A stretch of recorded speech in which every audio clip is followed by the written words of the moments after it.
बिस्मिल्लाहिर्रहमानिर्रहीम। अस्सलाम वालेकुम। चैप्टर नंबर 12 आज स्टार्ट करेंगे।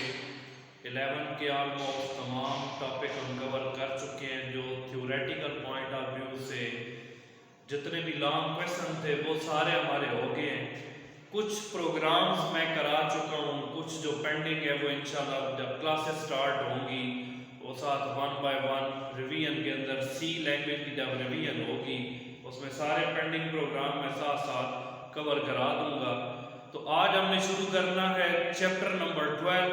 चैप्टर नंबर 12 लूप के बारे में चैप्टर है। लूप कंट्रोल स्ट्रक्चर के बारे में हमने पढ़ा था कि कंट्रोल स्ट्रक्चर कौन कौन से हैं। एक सीक्वेंस, एक सिलेक्शन, एक लूप। सीक्वेंस चैप्टर नंबर 10 के जो प्रोग्राम जो आए वो सीक्वेंस स्ट्रक्चर पे थे। सीक्वेंस स्ट्रक्चर क्या था कि जिस तरतीब से हमने स्टेटमेंट लिखी है वो उसी तरतीब से एग्जीक्यूट हो जाती थी, ना कोई स्टेटमेंट स्किप होती है और ना ही कोई रिपीट होती है सीक्वेंस के अंदर।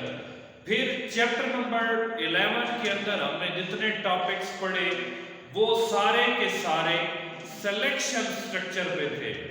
सिलेक्शन स्ट्रक्चर में मैंने बताया कि वो डिपेंड करता है एक कंडीशन पे और कंडीशन की बुनियाद पे या कोई स्टेटमेंट चला देगा या स्किप कर देगा। फिर हमने उसके बहुत सारे टॉपिक पढ़े। इफ एल्स के बारे में पढ़ा, एक्सटेंडेड इफ एल्स पढ़ा, nested if else, switch structure पढ़ा। उसमें जो मेन निचोड़ हमें एक समरी सी अगर हम निकालें, एक्सट्रैक्ट करें तो क्या पता चलता है कि चाहे 10 कंडीशंस हैं, 7, 10, 11 स्टेटमेंट्स हैं, जो कंडीशन ट्रू होगी उससे रिलेटेड एक स्टेटमेंट चलेगी, बाकी सारी स्किप हो जाएंगी। उसका एक बुनियादी एक थीम था, एक सेंट्रल थीम था। तो आज हमने लूप के बारे में पढ़ना है। चैप्टर नंबर 12 के तकरीबन 6-7 लॉन्ग क्वेश्चन है जो लूप स्ट्रक्चर पे है, उनके बारे में हम पढ़ेंगे। लिखना इन्हें भी सेम उसी तरह से है जैसे हमने चैप्टर नंबर 11 के थ्योरेटिकल क्वेश्चन अटेम्प्ट किए। किस तरह?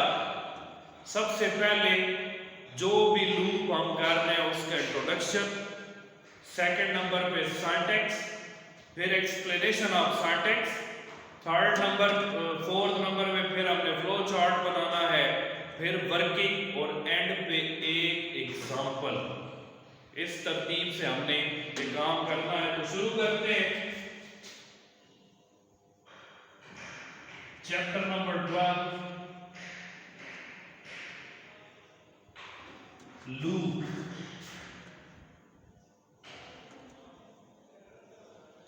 लूप के कुछ नाम मैंने और भी आपको बताए थे कि लूप को रिपीटिशन भी कहते हैं,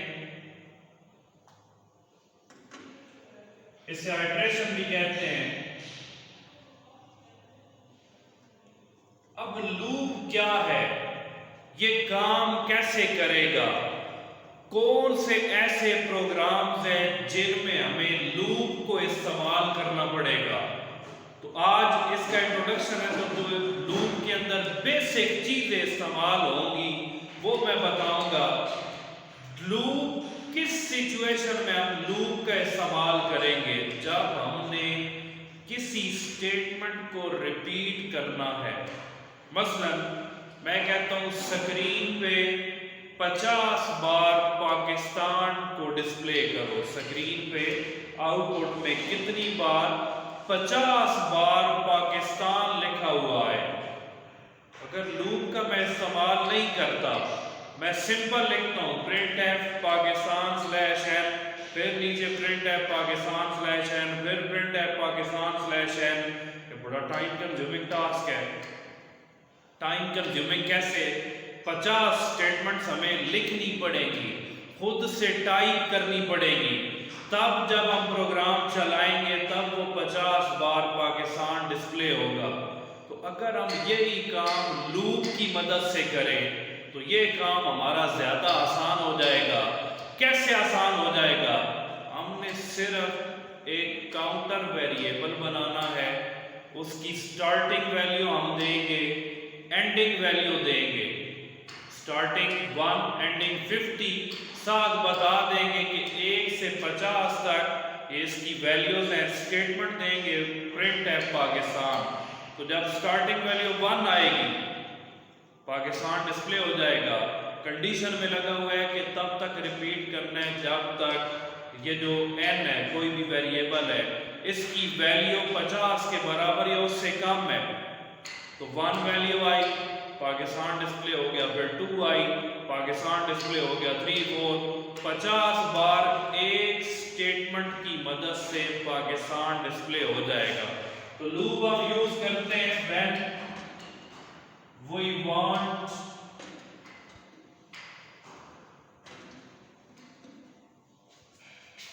to repeat statements or set of statements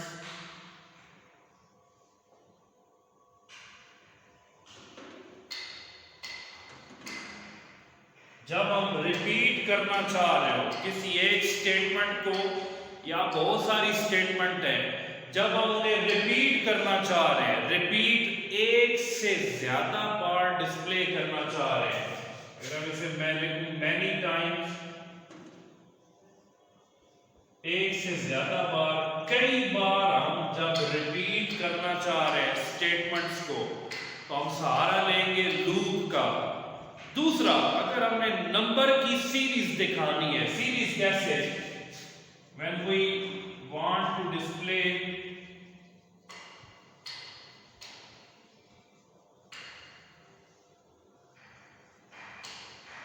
series, series कैसे, मसलन मैं कहता हूं 1 से लेकर 50 तक नंबर डिस्प्ले करो, या मैं कहता हूं 8 नंबर डिस्प्ले करो 1 से 100 के दरमियान, या मैं कहता हूं इवन नंबर डिस्प्ले करो, इस तरह से 2 4 6 8 एंड सो ऑन 100 तक ये इवन नंबर डिस्प्ले करो।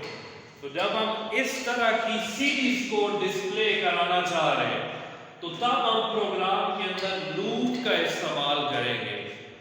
एक, जब हम स्टेटमेंट को रिपीट करना चाह रहे हैं बार बार, 50 बार, 10 बार, 20 बार, तो सिंपल मैंने बताया कि अगर सिंपल हम वो स्टेटमेंट लिखेंगे उसमें हमारा टाइम वेस्ट होगा। तो हम लूप को यूज करके स्टार्टिंग वैल्यू दे दें, एंडिंग वैल्यू दे दें, इंक्रीमेंट दे दें, तो हमारा मसला हल हो सकता है। तो जब इस तरह की दो सिचुएशन हमारे सामने आ जाएं, तो हम लूप का इस्तेमाल करते हैं। अब लूप के अंदर सवाल होने वाली जो मेजर बातें हैं, जो हम हर लूप के अंदर बार बार इस्तेमाल करेंगे कि लूप के अंदर आता क्या क्या है, उस पे जरा थोड़ा फोकस करते हैं।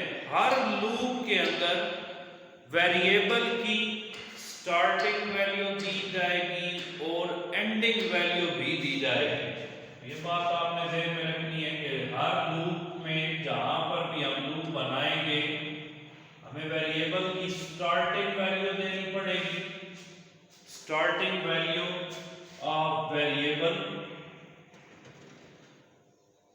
फिर लूप के अंदर एंडिंग वैल्यू ऑफ वेरिएबल भी आती है।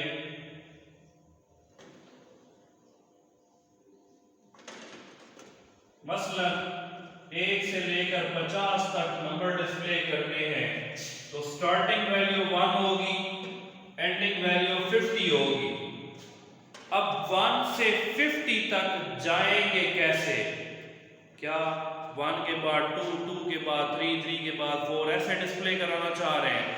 तो अगर ये इस तरह से सीरीज हम दिखाना चाह रहे हैं, तो फिर हम स्टार्टिंग वैल्यू में इंक्रीमेंट देंगे ताकि वो एंडिंग वैल्यू तक पहुंच जाए।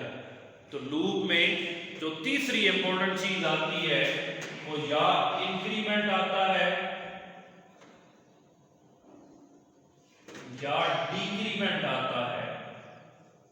इंक्रीमेंट और डिक्रीमेंट, जो भी लूप हम यूज करेंगे उसमें इंक्रीमेंट या डिक्रीमेंट लाजमी होगा। और इंक्रीमेंट दिया कैसे जाता है, मसलन एक वेरिएबल है n, हम इंक्रीमेंट ऑपरेटर पढ़ चुके हैं n प्लस प्लस। तो इसका क्या मतलब है कि हर रिपीटिशन पे n की वैल्यू एक एक से बढ़ाते जाओ। इंक्रीमेंट दिया जाएगा इंक्रीमेंट ऑपरेटर की मदद से। डिक्रीमेंट कैसे दिया जाएगा, n माइनस माइनस, हम चैप्टर नंबर 9 10 में पढ़ चुके हैं। ये इंक्रीमेंट ऑपरेटर है और ये डिक्रीमेंट ऑपरेटर है। जिस वेरिएबल के नाम के साथ इंक्रीमेंट ऑपरेटर आएगा लूप के अंदर, हर रिपीटिशन में उस वेरिएबल की वैल्यू एक एक से बढ़ाते हम जाएंगे। तो ये इंक्रीमेंट ऑपरेटर। डिक्रीमेंट किस सिचुएशन में यूज होता है, मसलन मैं कहता हूं वैल्यूज डिस्प्ले करानी है 10 से 1 तक, तो फिर स्टार्टिंग वैल्यू 10 आ जाएगी, एंडिंग वैल्यू 1 आ जाएगी। अब 10 से 1 तक जाने के लिए एक एक वैल्यू हम लेस करेंगे। 10 के बाद 9 डिस्प्ले हो, 9 के बाद 8, 7 एंड सो ऑन। तो फिर हम डिक्रीमेंट ऑपरेटर को यूज करेंगे जिसकी मदद से वेरिएबल की वैल्यू डिक्रीज होगी। तो लूप के अंदर starting value ending value use होगी, फिर ऑपरेटर इंक्रीमेंट या डिक्रीमेंट इसके अंदर आएगा। ये आपने लाजमी हर लूप के अंदर इस्तेमाल करना ही करना है। इसकी मदद से स्टार्टिंग वैल्यू से हम एंडिंग वैल्यू तक पहुंचेंगे, इंक्रीमेंट लगाने से या डिक्रीमेंट लगाने से। बाकी लूप के अंदर जो कंडीशन है, ये समझ लें, जो एंडिंग वैल्यू होती है, एंडिंग वैल्यू ऑफ वेरिएबल, वो कंडीशन के अंदर दी जाएगी। एंडिंग वैल्यू ऑफ वेरिएबल किसके अंदर दी जाएगी, जो कंडीशन हम लगाते हैं समझ लें वही एंडिंग वैल्यू है, स्टार्टिंग से उस एंडिंग तक।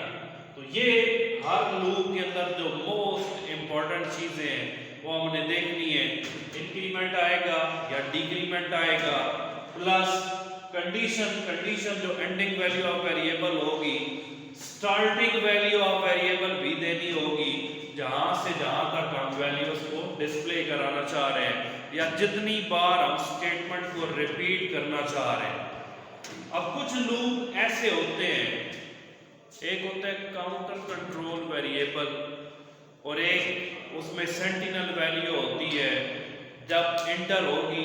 एक लूप ऐसे है जिसमें स्टार्टिंग वैल्यू एंडिंग वैल्यू हम बता देंगे 1 से लेकर 10 तक, 1 से लेकर 50 तक, ये इतनी बार स्टेटमेंट्स को रिपीट करना है।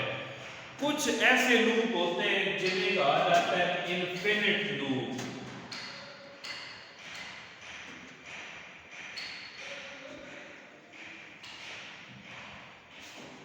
पहले लूप जो मैंने बताया वो तो एंडिंग वैल्यू तक जाकर टर्मिनेट हो जाएंगे।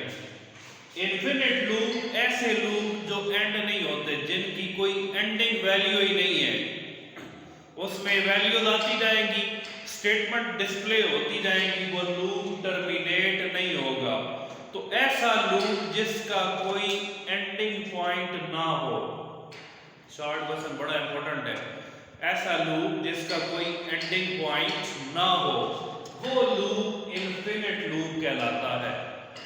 ऐसा लूप जिसका कोई एंडिंग पॉइंट ना हो वो लूप कहलाता है इनफिनिट लूप। फिर एक होती है लूप के अंदर एक टर्म यूज होगी सेंटिनल वैल्यू।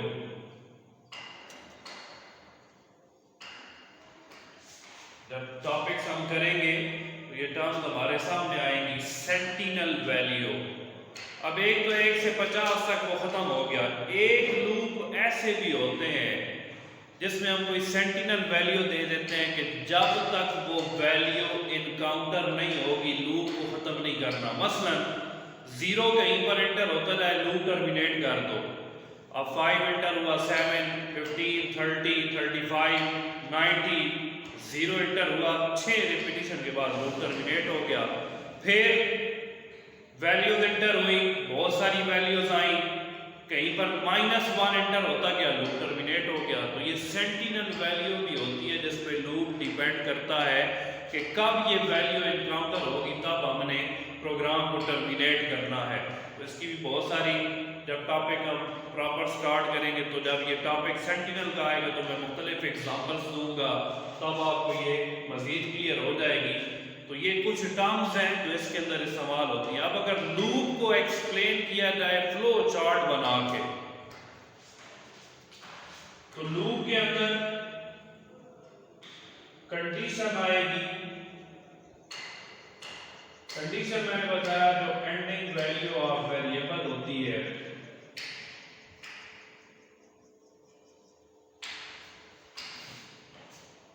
तो हर लूप में कंडीशन एवेलुएट होगी।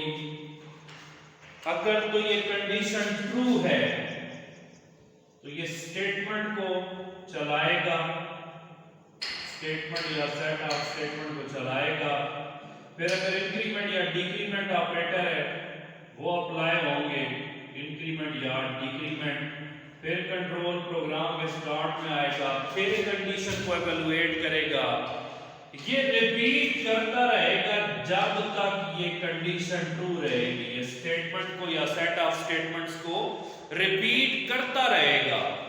टर्मिनेट कब करेगा? जो ही कंडीशन फॉल्स होती जाएगी ये लूप को टर्मिनेट कर देगा। तो लूप के अंदर जब तक कंडीशन ट्रू रहेगी वो स्टेटमेंट को रिपीट करता रहेगा। मतलब मैं कहता हूं स्टार्टिंग वैल्यू आ गई यहां पर 1, कंडीशन में लगी हुई है कि तब तक रिपीट करो जब तक वैल्यू 50 के बराबर या उससे कम है। तो कंडीशन चेक हुई, मैं कहता हूं 1 को डिस्प्ले कर दो। प्रिंट एफ के बाद जो नंबर है, जो भी वेरिएबल का नाम है वो डिस्प्ले कर दो नंबर को, तो 1 डिस्प्ले हो जाएगा। इंक्रीमेंट ने 1 से वैल्यू बढ़ाकर 2 कर दी। फिर यहां पर स्टार्ट में आए, अब 2 भी 50 से कम है, फिर 2 डिस्प्ले हो जाएगा। वैल्यू बढ़कर 3, 4, 5, 49, 50 अब इक्वल टू 50 है, 50 डिस्प्ले हो जाएगा। इंक्रीमेंट ने उसकी वैल्यू बढ़ाकर 51 कर दी।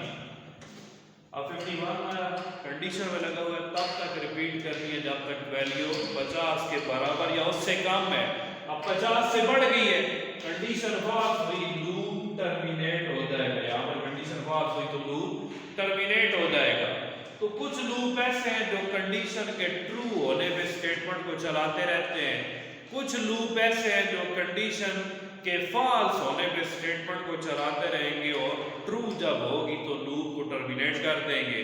तो बहुत सारे हमने इस चैप्टर के अंदर 5-6 लूप के बारे में पढ़ना है, तो उसमें मैं बताऊंगा ये लूप ऐसा है जिसमें कंडीशन के ट्रू होने पे स्टेटमेंट चलेगी, फलां लूप ऐसा है जिसमें कंडीशन के फॉल्स होने पे स्टेटमेंट चलती रहेगी, ट्रू होगी तो तब टर्मिनेट होगा।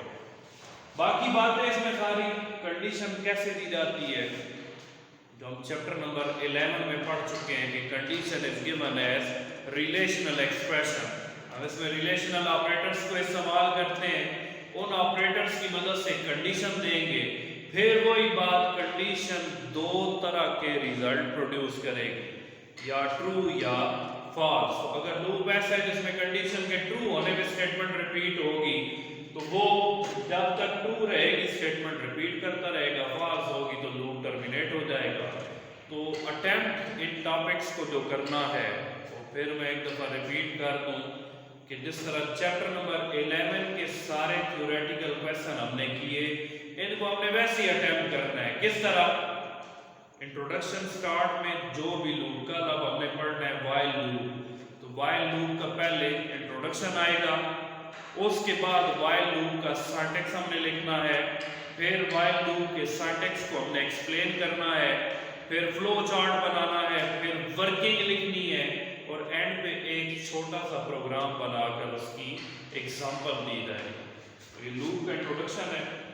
कल से हम पहला इसका जो लॉन्ग टॉपिक है थ्योरेटिकल वो स्टार्ट करेंगे और ये चीज़ें आपने माइंड में रखनी है। फिर हर लूप पे इन चीज़ों को देखना है, क्या लूप के अंदर ये तमाम चीज़ें जो बातें अभी मैंने एक समरी सी बताई वो अप्लाई हो रही हैं या नहीं हो रही। तो ये लाजमी आपने याद रखनी है। तो कल से इंशाल्लाह फिर हम व्हाइल लूप स्टार्ट करेंगे। Thank you so much.